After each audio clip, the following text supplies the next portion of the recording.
Good afternoon, everyone. My name is Louis Nelson. I'm the Vice Provost for Academic Outreach here at the University of Virginia, and I've been on the faculty here at UVA for 22 years. It's my great delight to welcome you this afternoon/evening to a really important event that is a model for the kind of scholarship, the kind of engagement, the kind of critical thinking that is central to the making of an excellent university.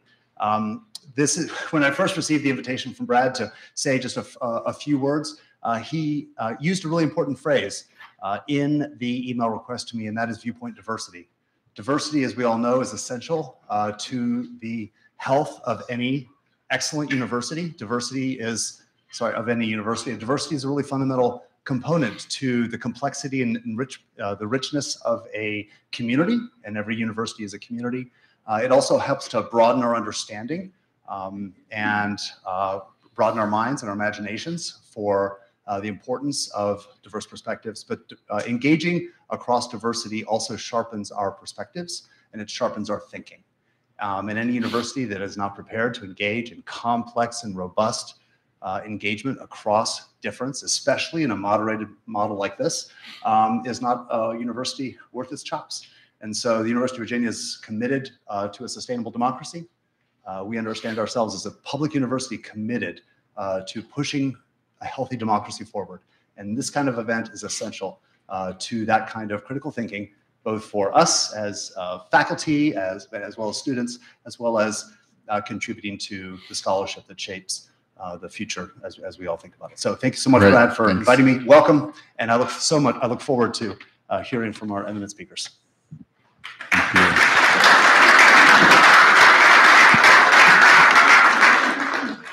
Thanks to Louis Nelson for that gracious. What's up?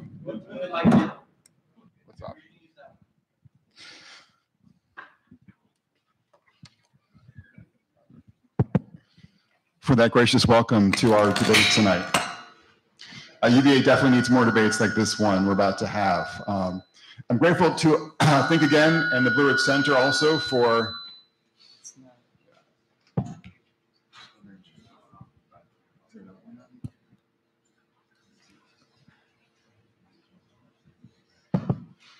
I'm grateful also to Think Again and to the Blue Ridge Center for co-sponsoring tonight's debate. And they'll be bringing more debates like this one to grounds next year. My name is Brad Wilcox. I'm a professor of sociology and the director of the National Marriage Project. And I'm pleased to MC tonight's event on fatherhood and marriage. And I could not be more honored to have two of the finest minds on this topic with us to debate tonight, whether strengthening fatherhood depends upon renewing marriage in America. But before we get to their differences, I want to underline some common ground with our two speakers tonight. Both of our guests know that dads matter for kids, dads matter for communities, and dads matter for the country at large. And both are exemplary fathers, so they agree that dads matter. But they disagree about how much marriage needs to anchor future efforts to strengthen fatherhood. Richard Reeves, the author of Boys and Men, a Brookings Senior Fellow, and the former director of Demos, the London-based political think tank, will be arguing that we can and must strengthen the institution of fatherhood without necessarily renewing marriage. Ian Rowe, the author of Agency, an American Enterprise Institute Senior Fellow, and the former CEO of Public Prep, a nonprofit network of public charter schools based in the South Bronx and the Lower East Side of Manhattan, disagrees. He will argue that the path towards stronger fatherhood runs right through renewing marriage this evening. Now, just let me have kind of two housekeeping details before we begin. One is that if you're in my class and you haven't signed in electronically, you can sign in at the front of the class after we're done here with the debate. And then the second thing that I want to mention is we're going to have basically 15 minutes for each speaker to kind of give their perspective. Then I will interview them kind of on their comments, and then we'll open up the conversation to the audience here more generally. So that's kind of the plan for our evening debate and conversation. So with that, I'm going to turn over the floor to Richard Reeves to begin, and thank you. Do I have to turn? Is it possible to put that in there, do you think? To do what?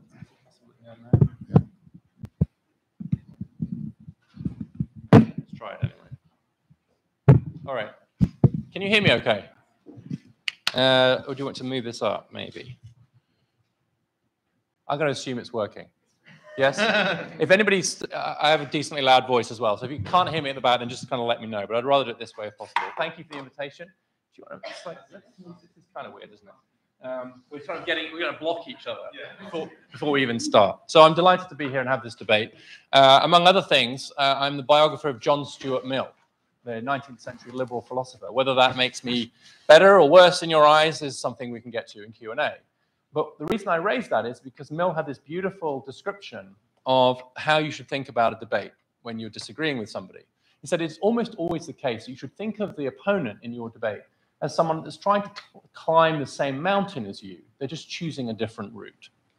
And I think that speaks to how Brad opened this conversation, which is that I know, because Ian and I know each other, that we absolutely share a commitment to the flourishing of children, of men, and of women. So everything that we disagree about in what follows has to be seen in light of that, what I think is a constructive disagreement. So I'm just going to use my time to sort of set out my case for fatherhood, and to some extent as fatherhood and motherhood for the anchor of marriage, rather than the other way around. I'm going to make the case for responsible and engaged fatherhood. I believe that fathers have a moral obligation to be the best fathers that they can be. And I think it should go without saying I'm applying that to mothers as well.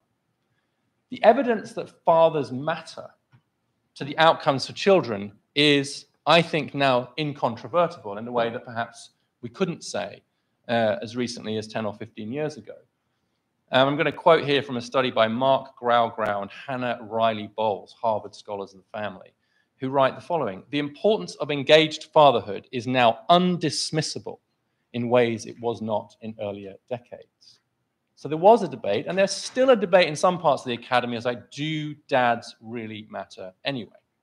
And I will say that when I've given versions of this talk in more liberal circles, I'm not saying more liberal than here, but more liberal than perhaps the average, I was at a liberal arts college recently, and I was making the case for fathers, and one of the questions took the form of saying, by saying that dads matter in ways that are distinct to, even if overlapping with that of mothers, aren't you being heteronormative? I took the question seriously. We had a to and fro, and my answer was, if pointing to the distinct contribution of fathers makes me heteronormative, so be it. Because I think the evidence is simply incontrovertible, as Mark and Hannah pointed out in that quote. And I'm going to argue that responsible and engaged fatherhood matters for all fathers, married or not, living with the mother or not, and that therefore fatherhood as a social institution and as a normative structure has to be treated as independent of marriage. Now, that does not mean, of course, that I'm calling for all the married men in the audience to leave their wives or vice versa. What I'm suggesting is that we have to think about this as policymakers from the fatherhood first lens, rather than the marriage first lens, which I think Ian is going to argue for. I'm going to argue that fatherhood matters, period. Even if it's not part of the traditional package deal, whereby being a good father and being a good husband were essentially indistinguishable. And I think given the nature of this debate, it's important to be honest about one's own position, autobiographically. I am a father, as Brad's already mentioned. I have 3 sons. My first son is from my first marriage. And my second and third sons are from my second marriage. I am not somebody who takes this issue lightly. I am someone who has had to be a responsible and engaged father in the undoubtedly more difficult circumstances that follow the separation of the parents. To say that it is harder is to state the obvious. But given where we are in terms of family structure and economic relations between men and women, I think it is now essential to think about fatherhood. And the reason why I think this independence of those 2 institutions is so important is because the very basis for marriage, at least in recent decades, has been fundamentally altered by the change in the economic relationships between men and women. In 1979, 13% of women earned more than the typical man. Today, 40% of women earn more than the typical man. That is a huge change. It's not 50%, but 40% is a lot higher than 13%. 40% of children are now born outside of marriage. 70% of black children are born outside of marriage. 40% of breadwinners are women. In married couples, at least a third of those, the wife earns as much or more than the husband. These are extraordinary changes in the economic relationship between men and women in the matter of decades. I, for one, applaud the economic rise of women. But we have to be candid about the fact that that fundamentally alters the basis upon which men and women are forming families. The women's movement succeeded in its primary aim, as set out by Gloria Steinem, Margaret Mead, and others, which was to make marriage a choice and not an economic necessity for women, to break the chains of dependency between women and men. But what about the chains of dependency between parents and their children? They remain. In my view, they are sacrosanct, whether or not the mother and father are still together. So how, if we've successfully broken the chains of dependency between women and men, do we maintain the chains of dependency, not only between mothers and their children, but between fathers and their children too? Right now, I think we're in a very difficult transition phase where we have not updated our model of fatherhood to fit with this modern world, hence the 40% of children born outside marriage. In areas of the Bronx where Ian does his excellent work with charter schools, much higher than that. I was looking at the data in the census tract where your school is, and it's well above half, and in some of the census tracts around it, 70% of the households with children have a single parent at the head of that household. So in many areas of the country, the numbers are just very, very much higher. But it's important that we note that it is now only a minority of children in the US who will spend the whole of their childhood with married biological parents. Most US children will not spend the whole of their childhood with their married biological parents. So I want to be clear that I'm both describing the situation as I see it in real terms. I think I'm being a realist in this debate, but I'm also prescribing normatively the importance of engaged, responsible fatherhood despite those changes. Becoming a divorced husband or a divorced man can never be an excuse for being a deadbeat dad. And right now, the way this debate is framed is that there are still some on the left who have to be persuaded, back to my heteronormative criticism, that dads do matter independently. That's still a bit of a fight that I would have with some folks on the left. But on the other hand, on the right, there's a recognition that fathers matter, but all too often the impression is given that only if they're married. Well, what does that mean for the tens of millions of fathers who are not married or who were and are not anymore? What's the message we're sending to them? If we're not careful, the message is, you failed, you're benched, you don't matter anymore. And that couldn't be further from the truth. I also think there are things we can do. Now, here's the policy wonk in me coming out. To support fatherhood, such as paid leave on an equal and independent basis for fathers, much fairer child welfare system that treats fathers, especially unmarried fathers, much more fairly than the current system does, etc. And I would add to this debate more access for both women and men to effective forms of contraception. It's important to get some facts on the ground here about what's been driving the rise in non-marital births, because sometimes there's an impression that back then people were having their kids within marriage in the sense that they were conceiving them in marriage, but that wasn't always the case. Work by Scott Winship at the Joint Economic Committee showed that the single biggest factor explaining the rise in non-marital births was the decline in so-called shotgun marriages. And Scott's work for the JC finds that among women with a low level of education, the bottom tercile of education, in 1977, 26% of those women who became pregnant outside marriage would get married before the birth. Now it's 2% for that group.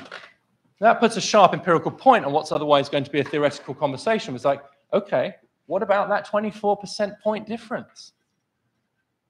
Do we think the world was better when women who got pregnant outside of marriage felt obliged by social norms to get married, or do we think that the world is better where they don't?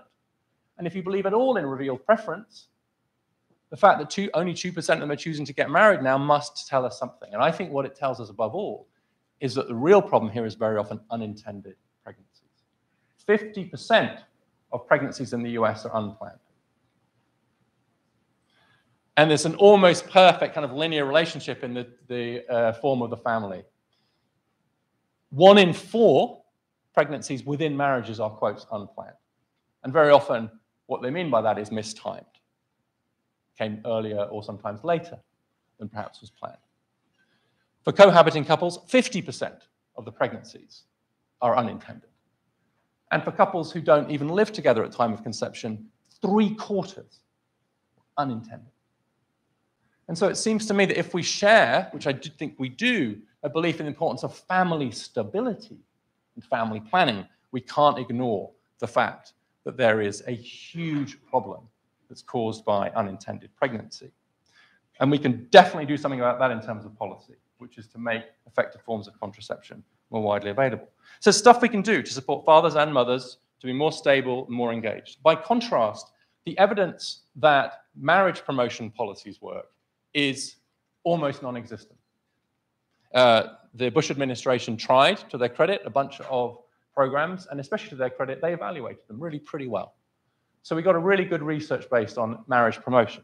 And you can pick a few that worked here and there, but the overall impression was pretty clearly summarized by my former colleague Ron Haskins at the Brookings Institution in a piece for National Affairs, now published by AEI. Quote, "There is little reason to be optimistic that programs providing marriage education and social services will significantly affect marriage rates." As he said, the evidence is decidedly thin for the effectiveness of marriage promotion. So even if we could promote marriage through policy, it doesn't seem to work very well. So we can promote fatherhood. I don't think we can promote marriage. There's not much evidence. The last substantive point I'll make is that very often in this debate, the response from thoughtful conservatives will be, this isn't a policy question, it's a cultural question. And the problem with liberals, like me, who are married, even if in my case for the second time around, is that we don't preach what we practice, to use Charles Murray's phrase. And that we should be more willing to go out there and tell people they should be doing what we're doing and getting married, etc. 2 problems with that. First, people don't need persuading. Most survey evidence I see sees that actually that is still the ideal for most people and good, especially for working class Americans. They're the most likely to believe that marriage is important. It's not a persuasion problem. It's not that people don't think it's a good idea. It's that for one reason or another, they're finding it difficult to do. And the second reason that I don't think the preaching approach is very effective is that, and I could be wrong about this, but my sense is that the American working class right now isn't in a terrifically good mood for lectures from liberal elites about how they should be living their lives. That's just my political sense of it. I don't have empirical evidence, but I just don't feel like it's going to go down very well right now, given our current politics. So I don't think the preaching's the right way to go. I think that men can and should be both good husbands and good fathers, but I don't think they have to be the former in order to be the latter. As I said earlier, being divorced does never excuses being a deadbeat. And insisting that only husbands can be good fathers, in my view, will not result in a mass reversal of these recent trends around marriage rates. It's much more likely, in my view, to send the harmful message to those who are not married or who were married are no longer, that they have failed, that they're already failures, and that they have effectively been benched by society. Even if perfection is indeed loving, committed parents in marriages that last, and I think we could agree about that as perfection, we must be extremely careful in our public policy and our public pronouncements not to make the perfect the enemy of the good, and in the process, inadvertently, send the wrong signal to fathers, which is, well, you're not married, or you're not married anymore, so thank you and good night, instead of saying, life is complicated, life is messy, but the one unconditional moral obligation you have as a father and as a mother is to your children, no matter how they came into the world and no matter your relationship with the mother. Responsible and engaged fatherhood is unconditional. It's not conditional on the relationship with the mother. That's the world we live in, and I think we better make the best of it. Thank you.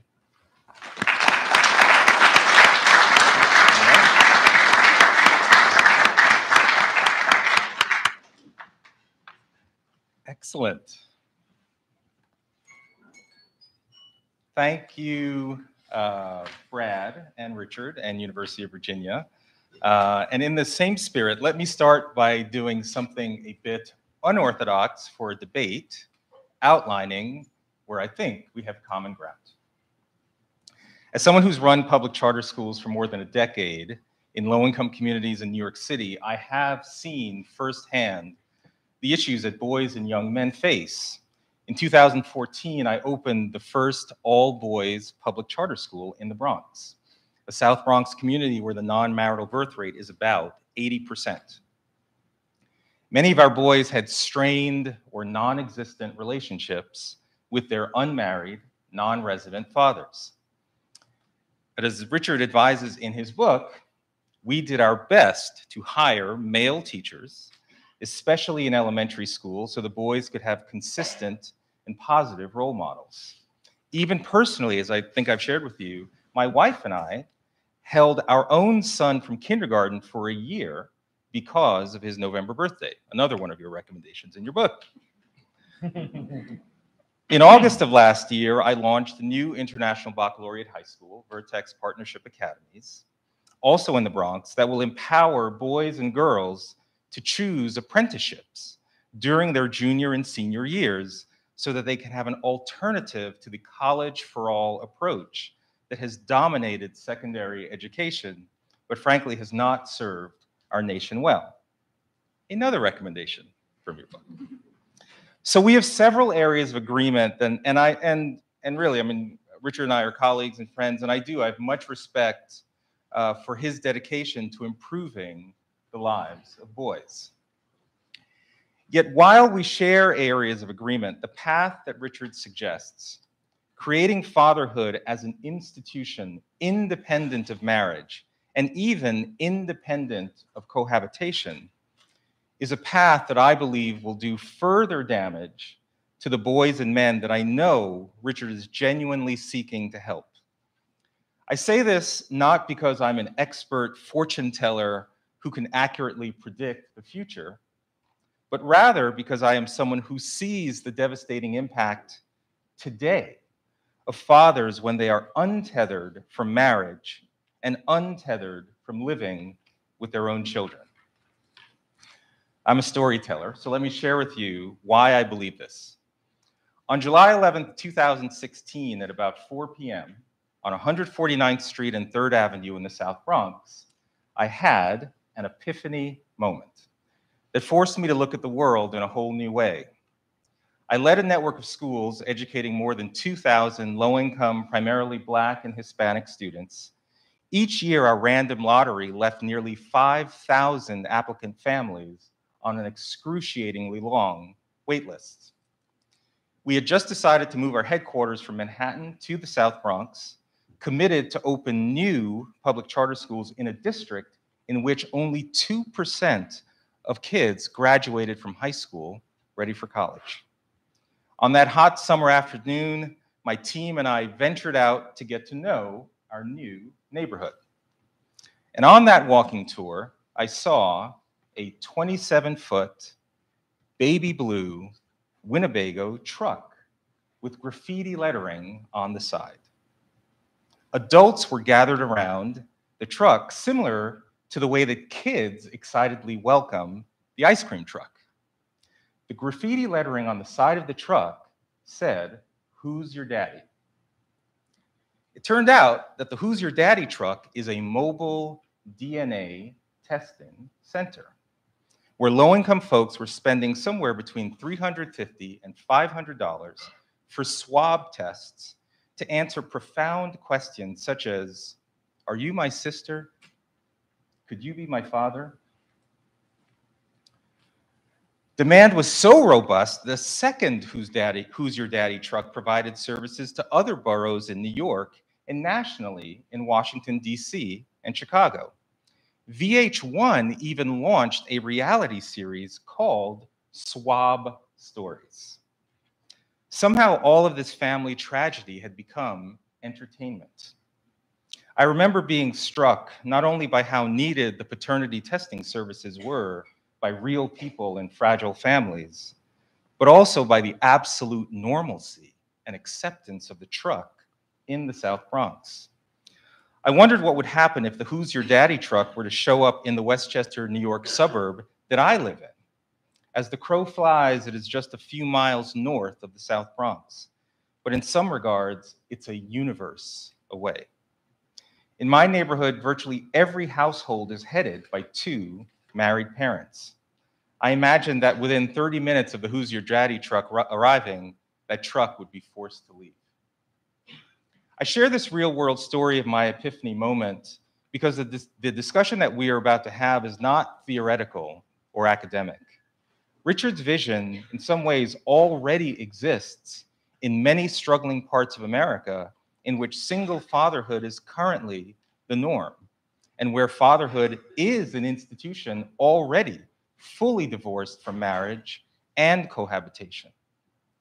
My vision also exists in many flourishing parts of America where married fatherhood is the norm and where marriage is the institution that actually strengthens fatherhood. While there are those who argue that opportunities to pursue the American dream are divided by race, class, education, or gender, the brutal truth, I believe, is that today, a parent's marital status has displaced all of those factors as the primary driver of child and intergenerational poverty. Harvard's Raj Chetty outlined this reality in his study a couple years ago entitled, "Where is the Land of Opportunity?" in which he researched the sources of intergenerational mobility for more than 40 million children and their parents between 1996 and 2012. The study identified cities where children from families in the lowest 20% of income were most likely to have incomes in the top 20% as adults. Chetty found two Americas, a collection of societies, some of which he called lands of opportunity, with high rates of mobility across generations, and others in which few children escaped poverty. A major conclusion was that, quote, "the strongest predictors of upward mobility are measures of family structure, such as the fraction of single parents in the area," end quote. Kathy Eden, who Richard cites her work in his book, she has studied low-income couples for decades, and she explains why high levels of single parenting cause a high degree of what she calls repartnering, which results in more than half of children born to single parents will see their moms or dads form up to 4 or more romantic relationships during the child's first 5 years of life. Many of these young parents lack good education and aren't ready emotionally, financially, or otherwise to raise a child. And far too many of the young men themselves facing unemployment challenges seem to be in a state of perpetual adolescence. As Richard acknowledges, family instability and disengaged fathers affects boys more than girls. After studying more than 1 million children born in Florida between 1992 and 2002, MIT researcher David Autor found that, quote, "relative to their sisters, boys born to low education and unmarried mothers, raised in low-income neighborhoods, and enrolled at poor quality public schools have a higher incidence of truancy and behavioral problems throughout elementary and middle school, exhibit higher rates of behavioral and cognitive disability, perform worse on standardized tests, are less likely to graduate high school, and are more likely to commit serious crimes as juveniles." Richard, I get that you feel the married two-parent family structure is outdated and that you want to restore fatherhood by strengthening the direct relationship between a father and his children, regardless of whether or not he is in a relationship with the mother. But all the depressing statistics that we know are really an indictment of unmarried fatherhood, not married fatherhood.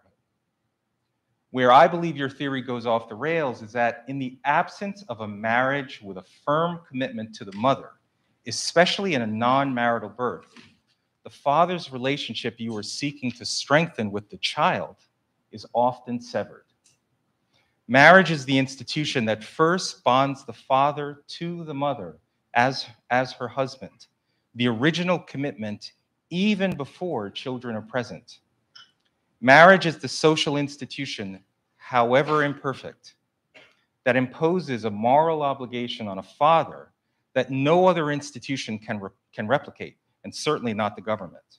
I agree paid leave should be equally available to men and women, but no policy is going to bond fathers to children as effectively as having married parents.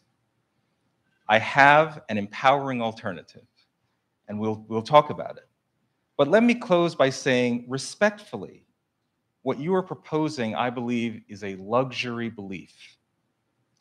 An idea that confers status on the privileged who don't need to subscribe to that idea, but while that idea takes a toll on the less privileged. People who say that marriage is just an oppressive institution of the patriarchy are usually themselves married with children who they expect to become married with children as well. The intergenerational transmission of advantage. As Richard shared, he is a father who's raised 3 boys. I am a father too, raising a boy and a girl. But Richard and I are not just fathers. We are married fathers. I do think we need to preach what we practice, as well as talk about the how. It makes no sense to emphasize the importance of healthy family engagement while discounting the primary vehicle that drives healthy father engagement. I think you're advocating for a belief that I don't think you would ever want for your own boys, and we can talk about that. I certainly don't want it for my son, Oscar.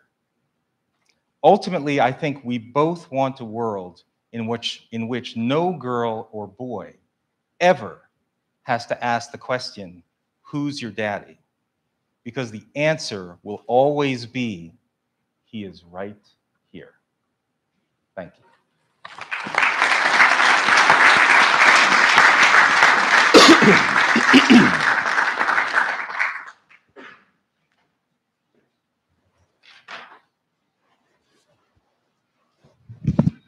So great job, both of you. And we have some time now just for the 2 of you to kind of respond to one another.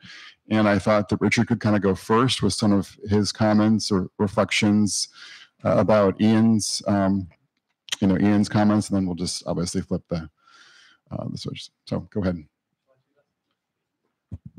Should we sit? Is that all right with you all if we sit for this bit? So first of all, thank you, Ian, for your kind comments and for doing more to plug my book than I did. So I now feel like you should definitely all read Ian's book on agency. Yeah, they're very good counterpoints, actually, the 2 books. So obviously we agree on a lot. I think this question of being tethered is a really nice phrase, and I agree that right now the empirical evidence is that unmarried fathers who have largely, as I mentioned, become fathers accidentally, are not doing a very good job of remaining in their kids' lives, or we're not doing a very good job of helping them to do that. So to put a data point on that, within 6 years of their parents separating, about 1/3 of kids don't see their father. So my response to that is not to imagine a world where we can somehow stop the parents separating, especially if they didn't plan to have the kid in the first place, right? It's no surprise to me that young, relatively uneducated people who accidentally get pregnant and try to make a go of it are much more likely to fail than most married couples who are college educated, who get married and have children in exactly the way you've just described. And so here I'm going to quote Andrew Cherlin, whose work we all know, about the capstone idea of marriage. And I think what's happening in these upper middle class couples is that actually getting married is what you do when you found the person that you want to have a family with. It's not what you do when you need someone to be the breadwinner anymore. I think it is more of a co-parenting enterprise now. And so what's happening is that marriage is a signal that these people are really committed to each other. And then I think it helps them to remain committed. But I think to some extent, what you're seeing there is just the fact that the people who are opting into marriage, who are, as you say, the more upper middle class folks, are the ones who planned to have kids with that person. And if you have children with the person you wanted to have children with at roughly the time you planned to have children, that turns out to be a pretty awesome thing to do. And most people doing that are married, right? But the causality is running that way.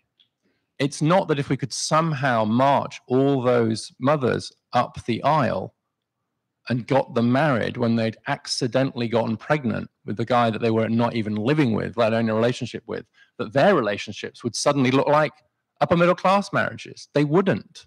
The fundamental ingredient is that shared commitment to having and raising our children together. I want to raise children with you.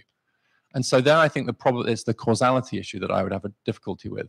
So you're right that historically tethering men to women and therefore to children. Sometimes I like to describe it as like a dotted line relationship. Anyone who works in organizations, right? So there was like a direct line from dad to mum and mum to kids, and then like a dotted line from dad, from dads to kids. And I think that once the relationship between the mum and dad breaks up, if there is just a dotted line, that's why so many of them disappear. So what I'm trying to do is replace that dotted line with a solid line and say to fathers, you matter regardless. Hopefully it will be in the kinds of committed relationships we're both describing. But even if it's not, it survives. Because I just don't see how you put this genie back in the bottle, really. And definitely us preaching about it's not going to work. There are no known policies that work. So the danger is that it feels a bit hand-wavy in the end. And in the meantime, millions of kids don't have their dad in their lives. And that's really what I'm worried about. So in some ways, I think your position's a more abstract and idealistic one, and mine's the more gritty and down-to-earth, this is the world as it is one. I think you're the idealist and I'm the realist. But I think you positioned it the other way around. Ha-ha.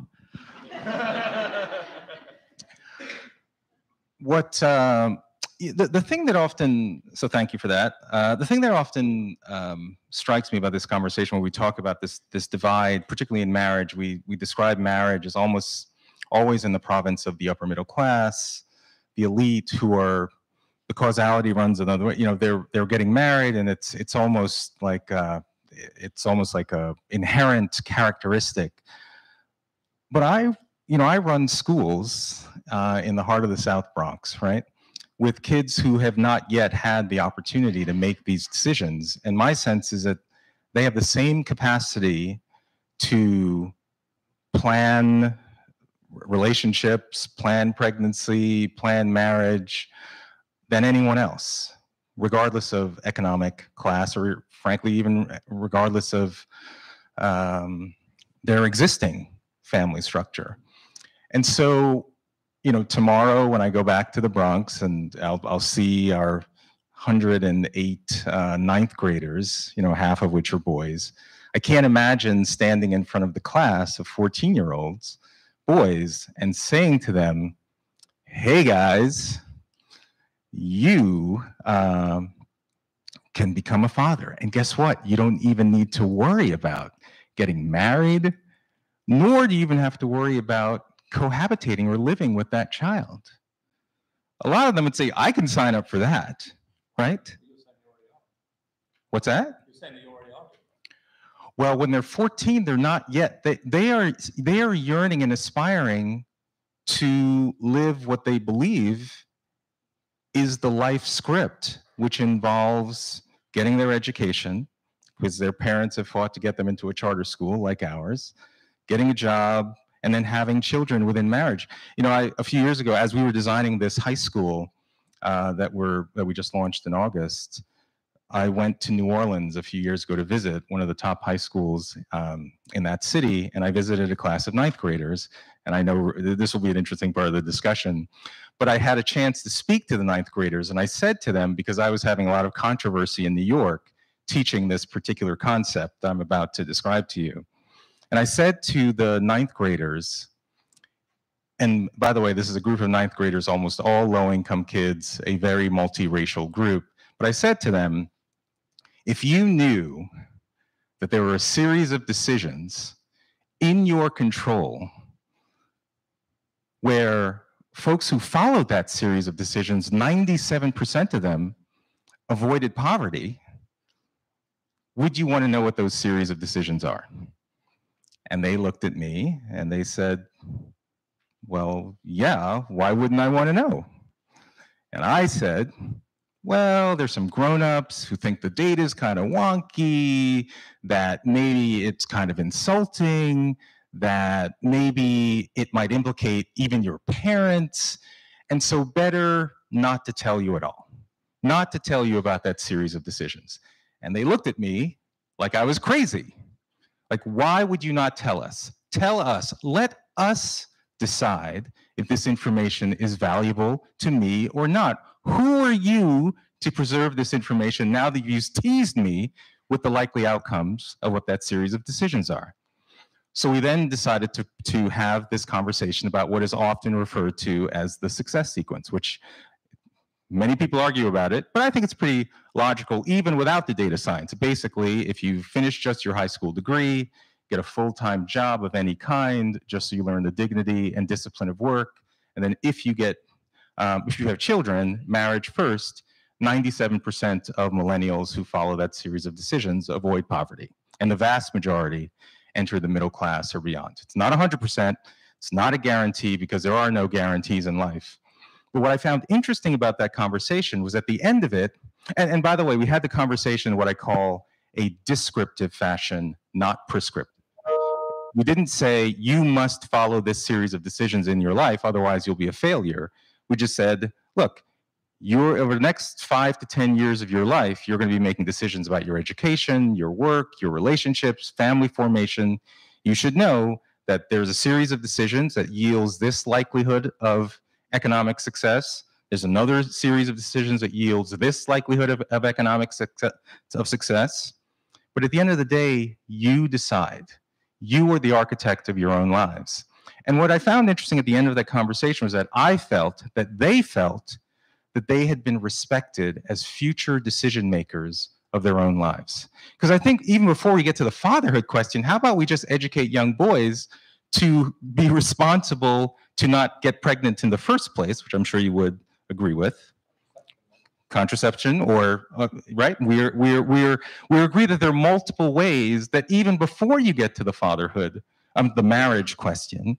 So this is my point, that I start from the vantage point of I don't see marriage and lifelong commitment in the province of only the elite that we often seem to ascribe it to. And I especially don't want to take it off the table from the very outset from young people who haven't even had an opportunity to grapple with these decisions in their own lives. Can I have the talking stick? Yes. It's good to only give us one microphone, right? Because we have to take it in turns. Well, we could get into the social science of the success sequence, but that would be boring for everybody, I think. But I will say, as you know, that most of the work in that equation is done by the work full-time thing.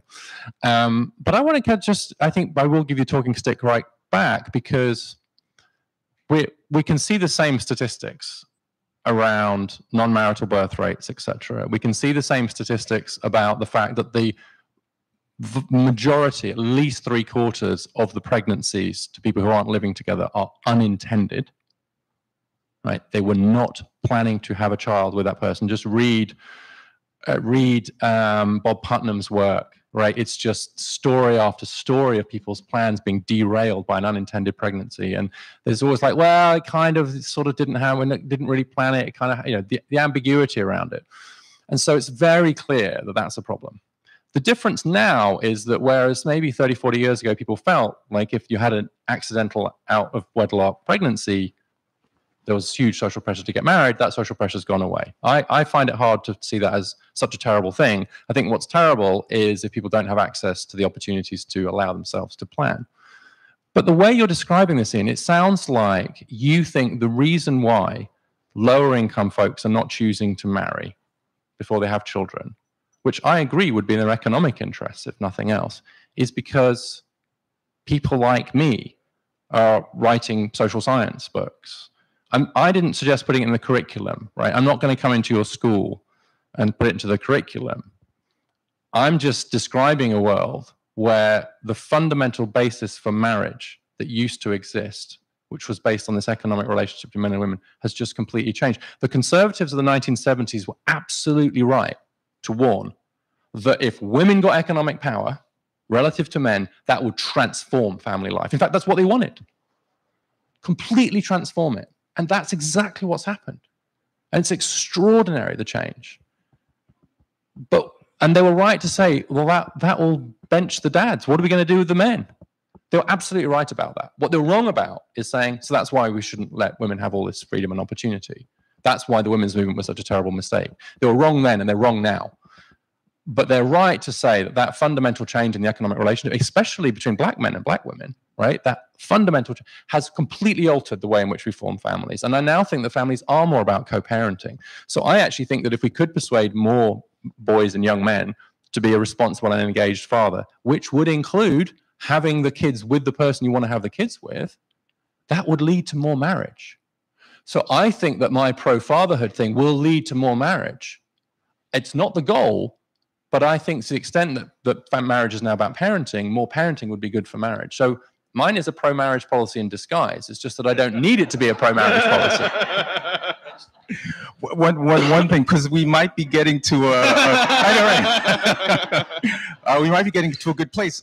So I think part of the issue, Richard, is that I think all of your interventions start post-baby. Parental leave, child welfare. Well, that's a big deal. There is no shortage of access to contraception in that. Certainly, if you come with me to the Bronx, you'll find every shade of no, seriously. Well, it's not that we support it or not. Yes, people need more power, certainly, to make decisions about when and if they want to become pregnant. Absolutely. But I'm saying that, at least certainly in the neighborhoods that we've run schools, that's access to contraception is not the binding issue, right? But the point is that there are a whole bunch of things that occur with young people prior to them having sex, having children. I just mentioned that we just opened a school in which the only 2% of kids who start 9th grade 4 years later graduate from high school ready for college. That's crazy, right? And yet, but you didn't put school choice or charter schools or that kind of educational freedom in your book as one of the strategies for helping young boys. It's crucial. These are the kinds of things where I feel like sometimes we are talking past each other. And this is why I run schools. I want to avoid the intervention that we're betting on, that we're hoping will, bind fathers to children, paid parental leave. Sure, but how many of these guys are unemployed where paid parental leave isn't even on the table as an intervention anyway, right? So that's my plea to you is to also be as innovative to help young men in particular and young women be more decisive about the kinds of things that would not put them on this pathway in the first place. So I think as I kind of listened to both of you, the idealistic kind of dimension of Ian's argument, one could say, and that's of course what Richard said, is sort of the marriage emphasis. But I would say to you, Richard, that sort of the idealistic character of your argument is thinking we can kind of conjure up this sort of fatherhood thing and somehow inject it into young men and build this incredible tie between young men and their kids without the benefit of marriage. So in terms of kind of thinking about some concrete ways, we kind of talked a little bit about how do we kind of make the marriage piece more practical. And I think that the success sequence, the curriculum is kind of what Ian would say in part on that score. But in terms of on the practical side for fatherhood, how would you kind of make your idealistic claims about fatherhood kind of play out in a very kind of programmatic way for ordinary working class and poor young men. That's good. So I think this is actually the heart of the disagreement, I think, in some ways, which is like, who's the greater conjurer? You know, I'm conjuring up responsible, engaged fatherhood independent of marriage. You're conjuring up a world of marriage that has gone. And I have the advantage that there are some pretty good policy evaluations of things like paid leave for fathers, especially if it's use it or lose it. In other words, the father has to take it.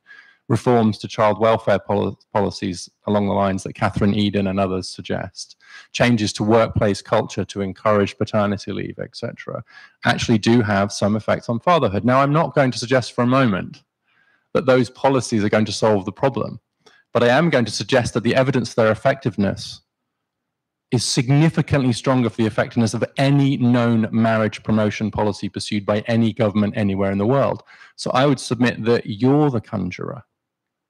You're conjuring up this idealistic world of marriage, which no known policy can produce, and hoping somehow that if we could just get liberal intellectuals to start yelling about marriage to working class people, that they'll say, oh, okay, then, certainly, Mr. Reeves, Dr. Reeves. I'd correct them. I'd say, actually, that's Dr. Reeves.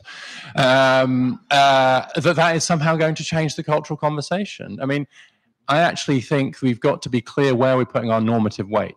I think this is an important, like, I'm putting my normative weight on responsible and engaged parenting, as much for fathers as mothers. I think that may well lead to more marriage. But given the crisis in fatherlessness we have right now, I think waiting for whether your success sequence discussion or whatever you're proposing, Brad, is going to somehow reverse this decades-long change in marriage rates, I think that's the fantasy.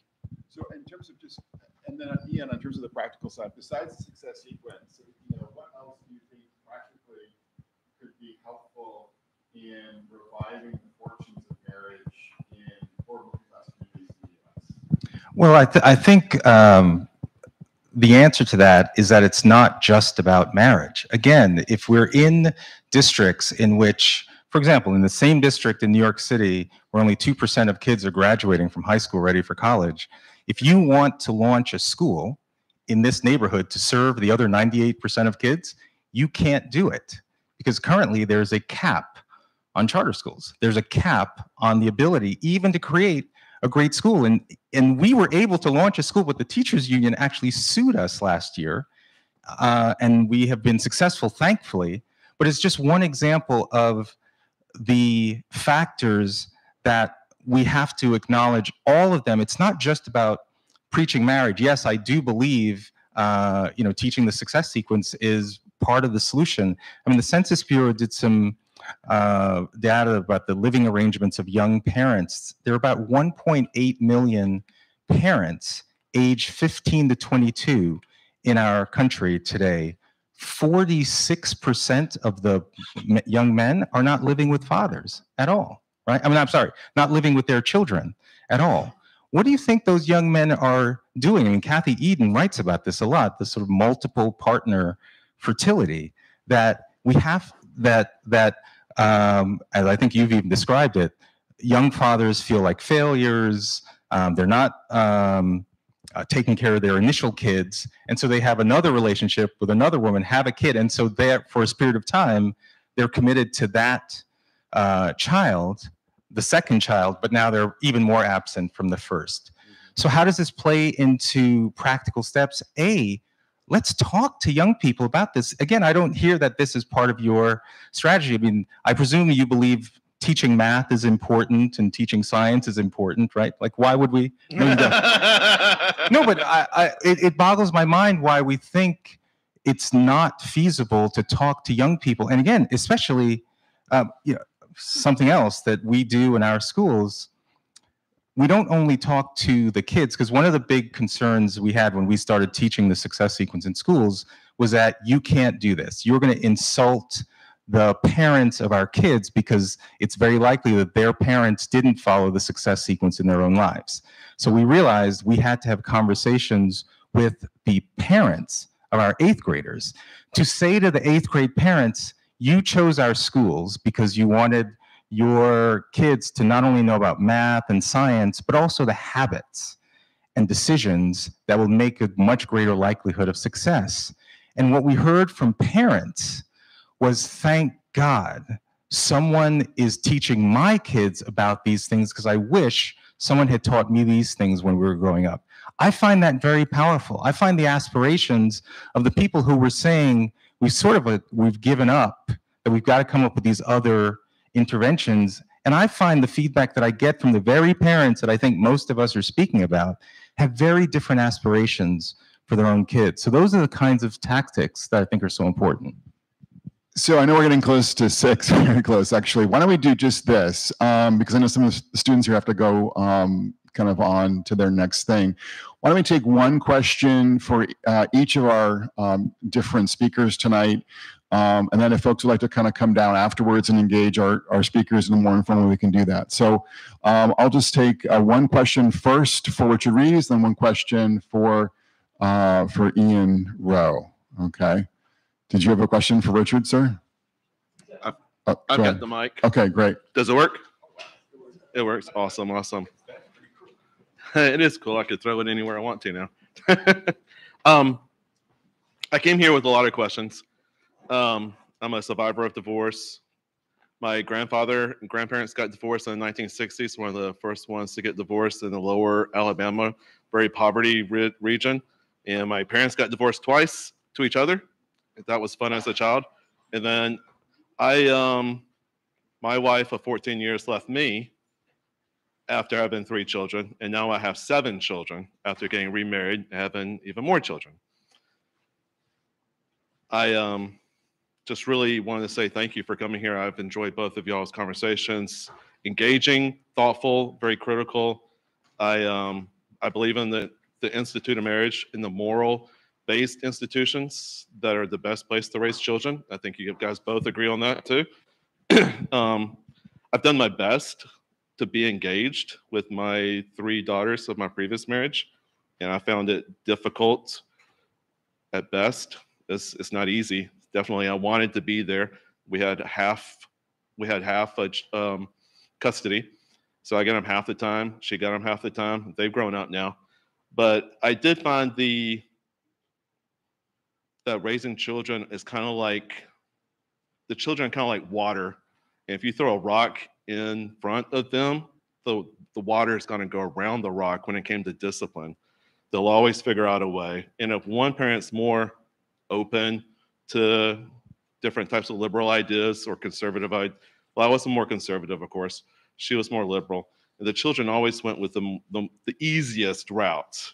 And my question is, how would y'all work around that in a separated world that we now live in, even if a father wants to be a father and have a little bit of discipline at the same time? Thank y'all very much for what you're doing. And I could throw this anywhere. Thank you. I'm just going to take the opportunity to ding Ian along the way. I don't know of any evidence that charter schools, which I'm a huge supporter of, as I think you know, improve marriage rates, which was your answer to Brad's question about a practical thing.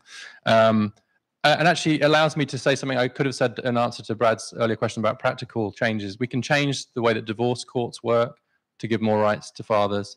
We can change the way that unmarried parents are treated in the courts to give more rights to parents. Maria Cancian did a very good study. It's hard to get national data, but she did data in Wisconsin. In 1986, 80% of custody awards were sole custody to the mum. That's now down to 42%, and 26% of them are now equal custody, which was up from 5%. And so by changing the law around how do we treat mothers and fathers in separation, it used to be, well, if they separate, obviously mum should get the kids, right? Or if you go back 100 years before that, it was the other way around. But now the courts have really moved. And so changing divorce laws and custody laws to actually give equal rights to fathers where appropriate is a great example of policy change that has significantly increased the extent to which fathers are still engaged with their kids. And God bless you for continuing to remain in your kids' lives, despite the difficulty I know that can create. These are data on how the kids are doing. How about a question, JP, for maybe Ian? You throw the, watch out, here it comes. All right.